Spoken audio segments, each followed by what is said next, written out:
ஆட்சிக்கு வந்தால் பேரவையில் உறுப்பினர்களின் உரையாடல் நேரலை செய்யப்படும் என திமுக வாக்குறுதி அளித்துவிட்டு ஆட்சிக்கு வந்து 4 ஆண்டுகளுக்கு மேலாகியும் இதுவரை அதனை நிறைவேற்றாமல் இருப்பதாக எதிர்க்கட்சித் தலைவர் எடப்பாடி கே பழனிசாமி குற்றம் சாட்டியுள்ளார்.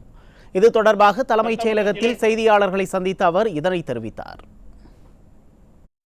சட்டமன்றத்திலே அனைத்து இந்திய அண்ணா திராவிட முன்னேற்ற கழகம் பிரதான எதிர்க்கட்சி.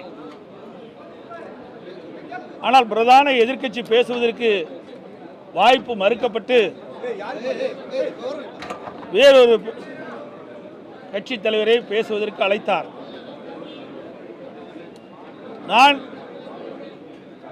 சட்டப்பேரவை தலைவரிடத்திலே கோரிக்கை வைத்தேன், இது மரபல்ல, சட்டமன்றத்தில் பிரதான எதிர்க்கட்சிக்குத்தான் முன்னுரிமை கொடுக்க வேண்டும், அதை தவிர்த்து பிரதான எதிர்க்கட்சிக்கு அனுமதி கொடுப்பதை மறுத்துவிட்டு மற்றொரு கட்சி தலைவருக்கு முதலிலே வாய்ப்பு கொடுப்பது எந்த விதத்தில் நியாயம்? மற்ற கட்சி தலைவர்களுக்கு வாய்ப்பு கொடுப்பதிலே நாங்கள் எந்த ஆட்சேபனையும் தெரிவிக்கவில்லை.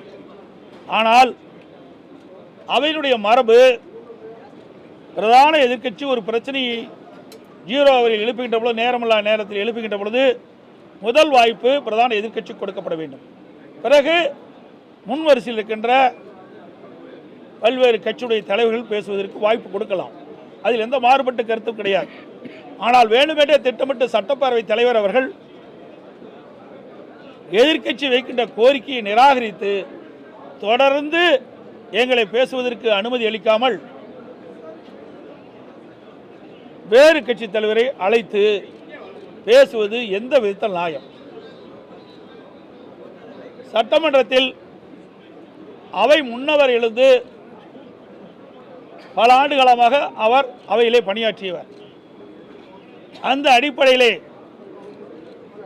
0 அவரில் முதலில் பேசுவதற்கு எதிர்க்கட்சிக்கு வாய்ப்பு கொடுக்கப்படுவது மரபு. அந்த அடிப்படையில் கொடுக்க வேண்டும் என்று அவர் தெரிவித்த பிறகுதான் சட்டமன்ற பேரவைத் தலைவர் அவர்கள் பிரதான எதிர்க்கட்சியினுடைய தலைவர் என்ற முறையிலே என்னை பேசுவதற்கு வாய்ப்பை கொடுத்தார். இது ஒருதலைபட்சமாக சட்டப்பேரவைத் தலைவர் தொடர்ந்து செயல்பட்டு வருகிறார். அதோடு ஏற்கனவே சட்டமன்றத்தில் சட்டமன்ற உறுப்பினர்கள் கேள்வி கேட்கின்றதை சட்டமன்ற அவைக்குள் நேர் அலையில் ஒளிபரப்பு செய்யப்பட்டு வந்தது. 2023 ஆண்டு முதல் சட்டப்பேரவைத் தலைவர் சட்டமன்றத்தில் அறிவித்தார்,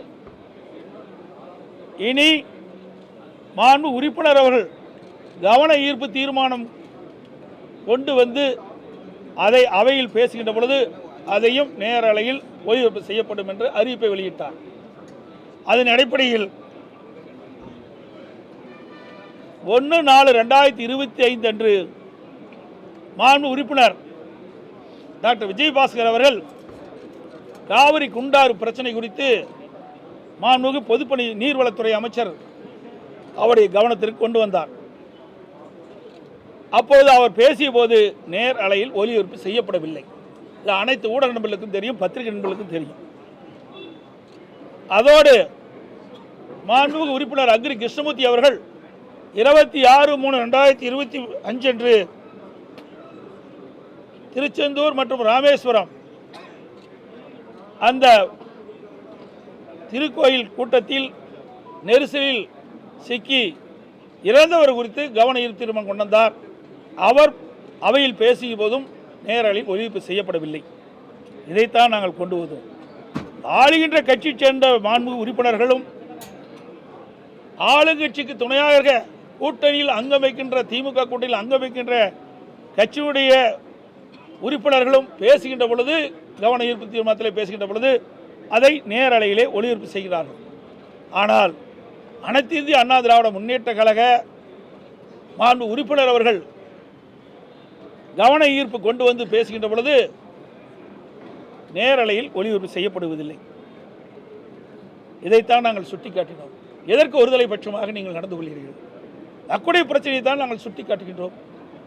ஆக எங்களுடைய உறுப்பினர் பேசுவதை காட்டி, கேட்கின்ற கேள்வியை காட்டி, அதற்கு அமைச்சர் சொல்லுகின்ற பதில் அதையும் கேட்டால் தான் மக்களுக்கு புரியும். ஆனால் எதிர்க்கட்சி உறுப்பினர்கள் பேசுகின்ற கேள்வி, கேட்கின்ற கேள்வி காட்டுவது கிடையாது, நேரலை ஒளிபரப்பில் செய்வது கிடையாது. அதற்கு மாண்புமிகு அமைச்சர்களும் முதலமைச்சரும் பதில் சொல்கிறார்கள். அதை மட்டும் நேரலையிலே காண்பிக்கிறார். அப்பொழுது மக்களுக்கு எப்படி புரியும்? என்ன கேள்வி கேட்டார்கள், அதற்கு மாண்புமிகு அமைச்சர்கள் என்ன பதில் சொன்னார்கள் என்று எப்படி மக்களுக்கு தெரியும்? அதைத்தான் நாங்கள் கோடிட்டு காட்டினோம். அதோடு 2021 சட்டமன்ற பொதுத் தேர்தலின் போது திராவிட முன்னேற்ற கழக தேர்தல் அறிக்கையில் குறிப்பிட்டிருக்கின்றார்கள்.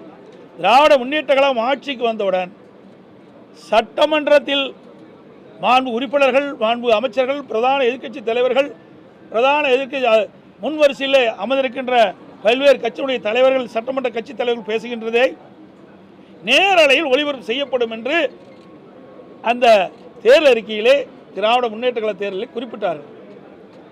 அதைத்தான் நாங்கள் நடைமுறைப்படுத்தி சொல்கிறோம். 4 ஆண்டு நிறைவு பெற்று விட்டது, 5வது ஆண்டு. ஏன்னா இப்போ பட்ஜெட் கூட்டம் முடிஞ்ச பிறகு அப்புறம் இடைக்கால பட்ஜெட் ஒன்று வரும், மழைக்கால கூட்டத்தொடர் ஒன்று வரும், அப்புறம் மேதக ஆளுநர், அதோடு முடிஞ்சு போச்சு. இதுவரை அவர்களுக்கு கொடுக்கப்பட்ட வாக்குறுதி நிறைவேற்றப்படவில்லை. அதைத்தான் நாங்கள் கேட்டோம்.